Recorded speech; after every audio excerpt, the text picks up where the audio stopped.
Hey, Vsauce! Michael here. Do you want to be infected with Ebola without having to leave your own home or deal with other people?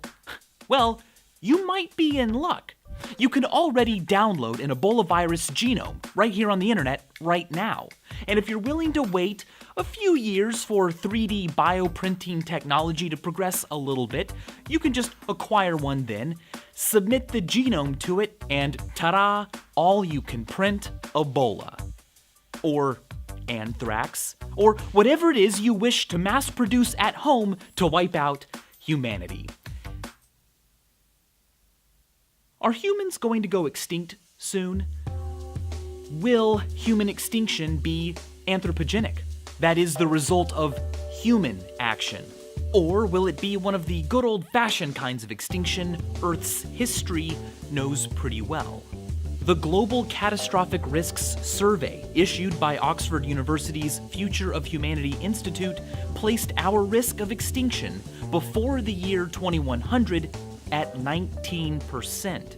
Now you might be thinking, whatever, blah blah blarmageddon, it'll be okay. Humans are too smart to go extinct.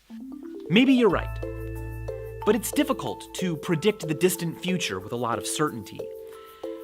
What's really cool, though, is that if you embrace that uncertainty, a simple argument can show that human extinction soon is actually more probable.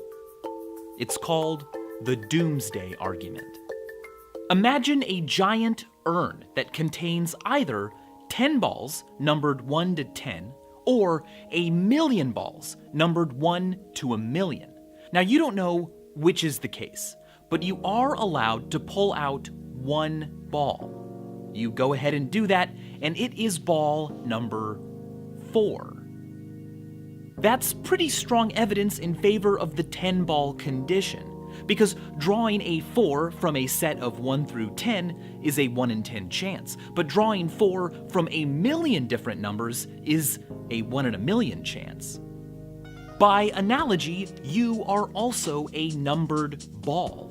You are a human who knows approximately what your birth number is. It's probably somewhere around 100 billion. That's how many other humans were most likely born before you were. Importantly, you didn't get to decide which birth number you would have. So, just like the number 4 ball, you are a random sample from the set of all humans who will ever live. The doomsday argument points out that from 200 billion people, there's a 50% chance that a randomly chosen person, like you, would be born in the first 100 billion. Whereas if there will be 10 trillion humans, there's only a 1% chance that any given human, say you, would happen to be born within the first 100 billion. Either you are special and lucky to be born so improbably early in the story of humanity, or your birth number is to be expected, because there will not be tens of trillions of humans. Human extinction will be sooner rather than later. But before you become too convinced that the end is nigh, keep in mind that the doomsday argument is not uncontroversial. One problem it might have is a reference class problem. Are you really a random sample from the set of all humans who will ever be born? Well, if you believe that in the not-so-distant future, humans will be quite different than they are today. For instance, they'll be full of more 3D printed organs. The mere fact that right now there aren't very many humans with that trait could be evidence that you aren't a random sample from the set of all humans, just from the set of all humans like you, like those around you, those born earlier in human history. Also, the doomsday argument doesn't consider the likelihoods of actual threats or human advantages over those threats in the future. It just assumes that we don't know which way the balance will lie, that human extinction soon and human extinction later are equally likely. But maybe you don't believe that. Maybe you are convinced that human ingenuity will always stay one step ahead of any extinction event thrown at it. You could be right. But there's reason to doubt that optimism. For example, the Fermi paradox. If it is likely that intelligent life forms in our universe are capable of living for billions and billions of years, where are they? Why are the skies so silent? Perhaps it is because extinction-level threat events are just too common for intelligent life anywhere to ever catch up. So, does this mean we should just give up? The voluntary human extinction movement thinks so. Founded in 1991, its supporters believe that humans are a negative influence on Earth and always will be. Thus, we have a moral obligation to just stop reproducing right now and fade away. But what would a computer do?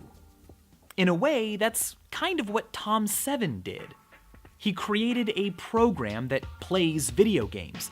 The program came up with novel techniques and strategies for playing games and even exploited glitches humans didn't know about, or at least hadn't told it about.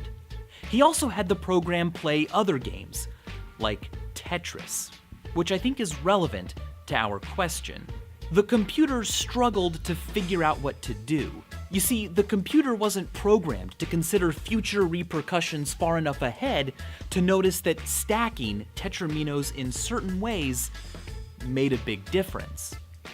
On one run, when faced with imminent demise, the computer did something eerie. Rather than lose and receive a game over, it just paused the game. Forever. Tom 7 describes the computer's reasoning like this: the only winning move is to not play. And that's right. If you pause a game forever, you will never lose that game. But you'll also never win that game or achieve a high score.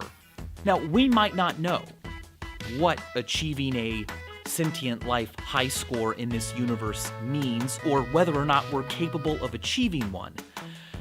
We might also sometimes panic when the future looks bleak. But if we keep playing and keep learning, chances are we could eventually figure it out and start playing really well. So, thanks for continuing to play, for being here, and as always, thanks for watching.